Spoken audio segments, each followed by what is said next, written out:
ರಕ್ಷಣೆ ಮಾಡಲಿಕ್ಕಂದ ಕೌರವ ಪಾಳೆಯವನ್ನು ಹೊತ್ತು ಯುದ್ಧ ಮಾಡುವಂತಹ ವ್ಯಕ್ತಿಗಳು ಯಾರು ಇಲ್ಲ ಅನ್ನೋ ಹಾಗೆ ಬರುತ್ತಾ ಇದ್ದಾರೆ. ಬಿಡು ಬಿಡು ಬಿಡು ಚಿಂತೆ ಅನುಮತಿಯನ್ನು ಕೊಡ, ನಾನು ಹೋಗ್ತೇನೆ. ಒಳಗೆ ಹೋಗ್ಲಿಕ್ಕೆ ನನಗೆ ಗೊತ್ತುಂಟು.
ಅದನ್ನು ಹೊಕ್ಕು ಹನುಮಂತರು ಹೋರಾಡುವರು.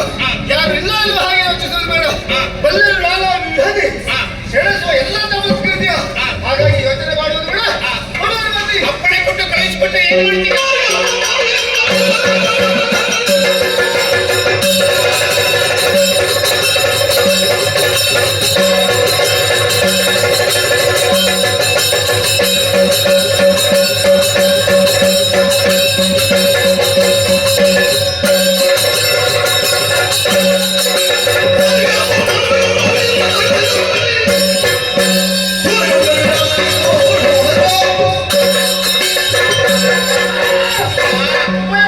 ಆಶೀರ್ವಾದ ಮಾಡಿ ತಲೆಗೆ ಕೊಟ್ಟದಿಂದಾದ್ರೆ ಆ ಸತ್ತುಗಳನ್ನ ತಲೆ ಕಡಿದು ಮಾರಿ ದೇವತೆಗಳಿಗೆ ಉತ್ತಮವಾದ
ಕೆಲವು ಹೀಗೆ ಉಂಟು ಮಗನೇ. ಅಸಾಧ್ಯವಾದ ಯಾವುದು ಈ ಪ್ರಪಂಚದಲ್ಲಿ ಸಾಧನೆ ಮೂಲಕವಾಗಿ ಅದನ್ನು ಮಾಡಿ ಪೂರೈಸಲಿಕ್ಕೆ ಸಾಧ್ಯವೇ. ತೋರಿಸಿ ನಾನು ಮಾಡ್ತೇನೆ. ಸಾಗರವನ್ನು ಈಜಿ ದಡವನ್ನು ಸೇರಬಹುದಂತೆ ಮಗನೇ. ಸರ್ಪದ ಹೆಡೆಯ ಮೇಲೆ ವೃತ್ತಿಸಬಹುದು. ವೃತ್ತಿ ದೇವತೆ ಬಾಯಿಯ ಒಳಗೆ ಹೋಗಿ ಆಕೆ ಬಾಯಿ ಒಳಗೆ ಎಷ್ಟು ಕಲ್ಲುಂಟು ಎಂಬುದಾಗಿ ಎಣಿಕೆ ಮಾಡಬಹುದಂತೆ. ಜಗದಗರೆ ಉರಿಯುತ್ತಿರುವಂತಹ ಅಗ್ನಿ ಒಳಗೆ ಹೋಗಿ ಹೊರಗೆ ಬರಬಹುದಂತೆ. ಹಾಗೆ ಚಕ್ರವ್ಯೂಹ ಎಂಬುದಾಗಿ ಯೋಚನೆ ಮಾಡಿದ್ದೆ ಮಗನೇ. ಇದು ನಿನ್ನಿಂದ ಸಾಧ್ಯವಿಲ್ಲ ಮಗನೇ. ನೀನು ಹೇಗೆ ಹೋಗ್ತೀಯ?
ಸಿಂಹವನ್ನು ಸೋಲಿಸುವುದಕ್ಕೆ ಆನೆಗೆ ಆಗುವುದಿಲ್ಲ.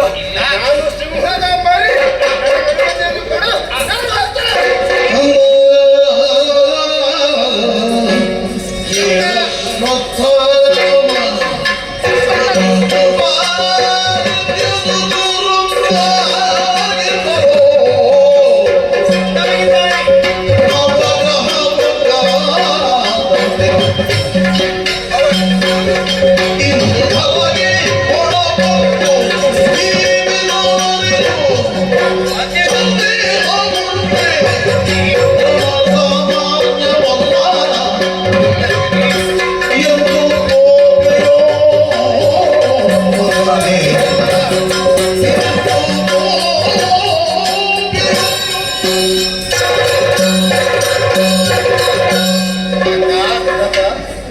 ನೀನು ನನಗೆ ಧೈರ್ಯದ ಮಾತನ್ನು ಹೇಳಿದ್ದೆ ಮಗನೇ.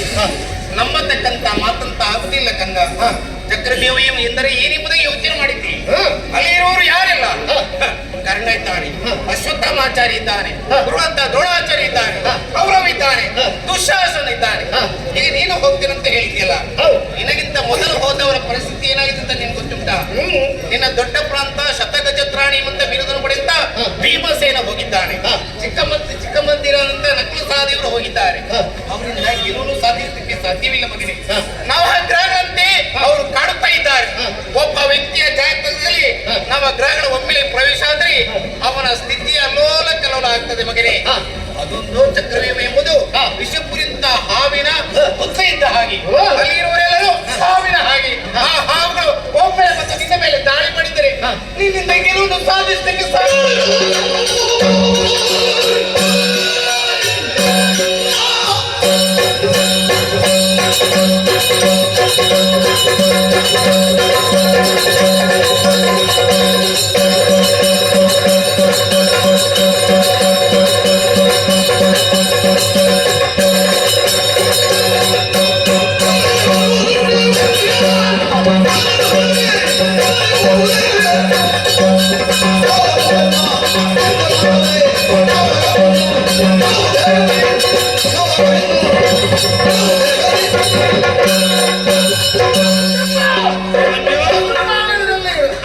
ಅತಿರಥ ಮಹಾರಥರು ವೀರರು ಇದ್ದಾರೆ.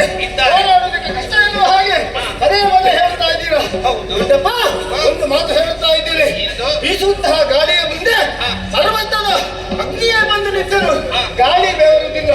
ಹಾಗಾಗಿ ಆ ಗಾಳಿ ಆ ಬೆಂಕಿಯನ್ನು ನಂದಿಸುವುದು ಖಂಡಿತ.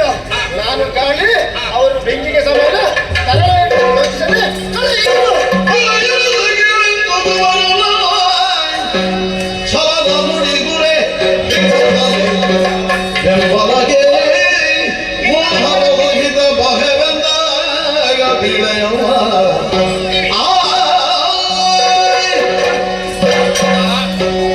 ಅಭಿಮನ್ಯು, ನಿನ್ನ ವೀರತನ ಮಾತನ್ನು ಕೇಳಿದಾಗ ಮನಸ್ಸಿಗೆ ಅತಿ ಉಂಟ ಸಂತೋಷವೇ. ನಾನು ಹೋಗ್ತೇನೆ ದೊಡ್ಡಪ್ಪ, ಕಳುಹಿಸಿಕೊಡಿ ಎಂಬುದೇ ಹೇಳ್ತಾ ಇದ್ದೀನ. ನೀನು ನಿನ್ನ ಉತ್ಸಾಹದ ಚಿಲುಮೆ ಬದ್ದಬಾರದು ಮಗನೇ, ಅದು ಹಾಗೇ ಇರ್ಬೇಕು. ಭಲೆ ನೀನು ಭಾರತನ ಮಗ ಏನೇ ಆಗಲಿ ಅಂತೂ ಜಯನು ನೀನು ಗಳಿಸ್ತೀಯಂತ ನಂಬಿಕೆ ನನಗೆ ಉಂಟಾಯ್ತು. ಖಂಡಿತ ನಿನ್ನ ಉತ್ಸಾಹ ಭಂಗ ಆಗಬಾರ್ದು. ನೀನು ಒಬ್ಬನೇ ಹೋಗ್ಬಾರ್ದು. ನಿನ್ನ ಬೆಂಬಲಕ್ಕೆ ನಾವು ಕೂಡ ಬರ್ತೇವೆ ನಿನ್ನ ಜೊತೆಯಲ್ಲಿ. ಇದು ಹೊಂಬಟ್ಟಲ್ಲಿ ರಣವಿಯನ್ನು ಕೊಟ್ಟಿದ್ದೇನೆ. ಶ್ರೀಕೃಷ್ಣ ಪರಮಾತ್ಮ ನೀನು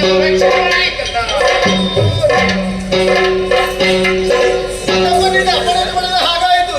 ಈಗಾಗಲೇ ಯುದ್ಧ ಕ್ಷೇತ್ರಕ್ಕೆ ಹೋಗುವುದೇ ಎಂದು ಯೋಚನೆ ಮಾಡುವಾಗ ನಾವು ಯಾರು? ವೀರ ಕ್ಷತ್ರಿಯರ ಮಕ್ಕಳಾಗಿದ್ದೇವೆ. ವೀರ ಕ್ಷತ್ರಿಯರ ಮಕ್ಕಳು ಆಗಬೇಕಾದಂತಹ ಕೆಲಸವನ್ನು ಮಾಡಿಯೇ ಮುಂದೆ ಹೋಗಬೇಕು. ಜಯ ಲಲನೆ ನಮ್ಮ ಪಾಲಿಗೆ ಉಳಿಯುತ್ತದೆ. ಬಾಕಿ ಆದ್ದೇನು? ನನ್ನ ಅಮ್ಮ ಇದ್ದಾರಲ್ಲ,